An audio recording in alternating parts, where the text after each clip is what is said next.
அஸ்ஸலாமு அலைக்கும் வரஹ்மத்துல்லாஹி வபரகாத்துஹு. அல்ஹம்துலில்லா. இன்னைக்கு ஒரு சிறப்பான ஒரு நாள்ல சிறப்பான ஒரு அமல் பார்ப்போமா?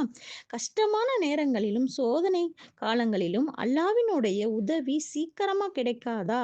அப்படின்னு தான் நம்மளுடைய பெரிய எதிர்பார்ப்பா இருக்கு. ஒவ்வொருத்தவங்களுக்கும் ஒவ்வொரு மாதிரியான கஷ்டங்கள் வாழ்க்கையில இருக்கு. அப்படிப்பட்ட சூழ்நிலையிலும் உங்களுக்கு எப்படிப்பட்ட கஷ்டங்கள் வந்தாலும் சரி, இந்த துவாவை ஓதி நீங்க கேட்கும்போது நிச்சயமாக உங்களுடைய அனைத்து கஷ்டங்களையும் சோதனைகளையும் அல்லாஹ் சுபஹானஹு தஆலா நீக்கி விடுவான். இன்ஷா அல்லாஹ். இந்த துவாவை ஓதுறதுக்கு முன்னாடி நீங்க கடைபிடிக்க வேண்டிய ஒரு சில விஷயங்கள் இருக்கு. நீங்க இந்த விஷயங்களை மனசுல வச்சுட்டு அதுக்கப்புறமா நீங்க துவா செய்யும்போது இன்ஷா அல்லாஹ் அல்லாஹ்வினுடைய உதவி உங்களுக்கு எந்த தடையும் இல்லாமல் வரும்.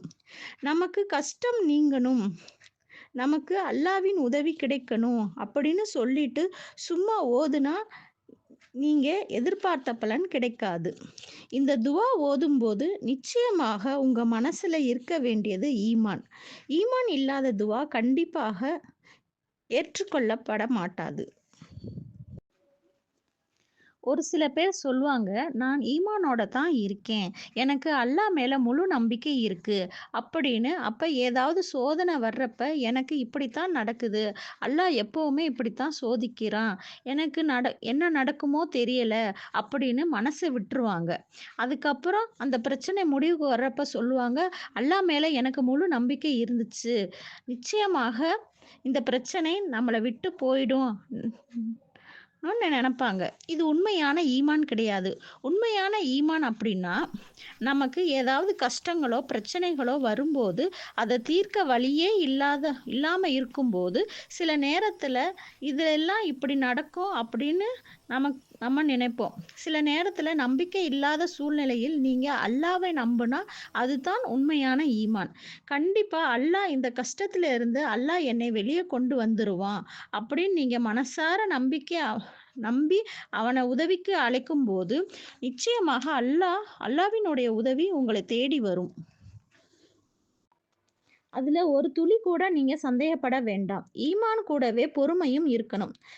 கழுத்துல கத்தி வச்சு அது அறுக்கிற வரைக்கும் இஸ்மாயில் அலைஹிஸ்ஸலாம் அவங்களுக்கு உதவி கிடைக்கல. கத்தி வச்சதுக்கு அப்புறம் தான் அல்லாஹ்வினுடைய உதவி கிடைச்சுச்சு. ஒரு பெரிய நெருப்பு குண்டத்துல இப்ராஹிம் அலைஹிஸ்ஸலாம் அவங்கள தூக்கி போட்டாங்க.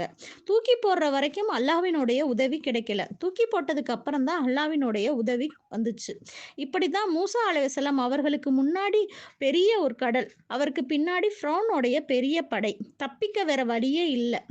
ஆனால் அல்லாஹ்வினுடைய உதவி அவங்களுக்கு அந்த நேரத்துல வந்துச்சு. எப்படி வந்துச்சு? கடல பிளந்து மூசா அலைஹிஸ்ஸலாம் அவர்களே அல்லாஹ் காப்பாத்தினான். இது போல நெறைய உதாரணம் அல்லாஹ்வின் உதவிய நாம் சொல்லிக்கிட்டே போகலாம். அல்லாஹ்வினுடைய உதவி எப்படிப்பட்ட சூழ்நிலையில கிடைச்சது? ஆரம்பத்துல ஒண்ணுமே கிடைக்கல. சோதனைகள் அல்லாஹ் கொடுப்பான். சோதனைகள் எந்த அளவுக்கு கடுமையாக இருக்குதோ, அந்த அளவுக்கு வெற்றியும் மிகப்பெரிய வெற்றியாக இருக்கும். அனைத்து நபிமார்களுமே சோதனைக்கு உள்ளாக்கப்பட்டவங்க தான். சாத்தியமே இல்லாத சூழ்நிலையிலும் கூட அவங்க என்ன செஞ்சாங்க அப்படின்னா, அல்லாஹ்வ நம்புனாங்க. ஈமான் வச்சாங்க. அதனால அல்லாஹ்வினுடைய உதவி கிடைச்சது. எந்த ஒரு மனிதனையும் அவனுடைய சக்திக்கு மீறி அல்லாஹ் சுப்ஹானஹு வ தஆலா சோதிக்கவே மாட்டான். இது அல்லாஹ்வினுடைய வாக்கு. ஈமானுடைய உறுதி நமக்குள்ள இருக்கணும்.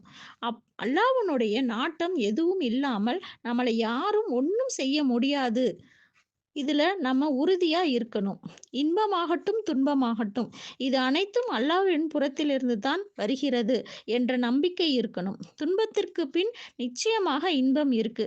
இது குர்ஆன் வசனம். இது அல்லாஹ்வின் வாக்கு. நிறைய துன்பம் வந்துருச்சு, நிறைய சோதனை இருக்கு சொல்லி கவலைப்பட வேண்டாம். நிச்சயமாக அல்லாஹ்வின் உதவி உங்களுக்கு வரும். இது சாத்தியமே இல்ல அப்படின்னு நினைக்கக்கூடிய நேரத்துல கூட இந்த திக்ர நீங்க ஓதி வாங்க. இன்ஷா அல்லாஹ் கண்டிப்பாக அல்லாஹ்வினுடைய உதவி உங்களுக்கு சீக்கிரமாகவே கிடைக்கும். இந்த துவாவ ஓதுனா உங்களுடைய அனைத்து கஷ்டங்களும் தீரும். ரொம்ப சக்தி வாய்ந்த துவா.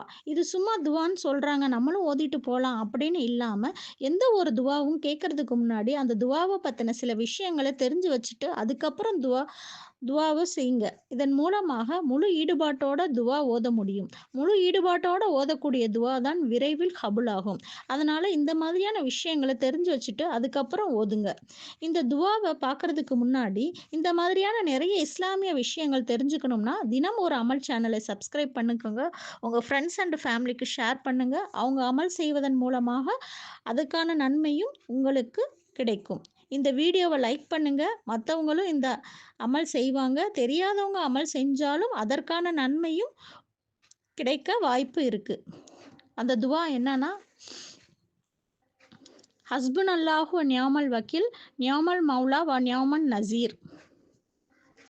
இதற்கான பொருள். நீங்க பொருள பார்த்தீங்கன்னாவே உங்களுக்கு தெரியும். இது எவ்வளோ சக்தி வாய்ந்த துவா அப்படின்னு. அல்லாஹ்வே எங்களுக்கு போதுமானவன். அவன் சிறந்த பொறுப்பேற்பவனாகவும் இருக்கிறான். அவன் பாதுகாப்பதிலும் சிறந்தவன். இன்னும் உதவி செய்வதிலும் மிக சிறந்தவன். நம்மளுடைய எல்லா பிரச்சனைகளையுமே அல்லாஹ்விடமே ஒப்படைப்போம். அவனிடமே நம்ம தீர்வு காண்போம். இன்ஷா அல்லாஹ் நானும் உங்களுக்காக துவா செய்கிறேன். நீங்களும் எனக்காக துவா செய்யுங்கள். அஸ்ஸலாமு அலைக்கும் வரஹ்மத்துல்லாஹி வபரகாத்துஹு.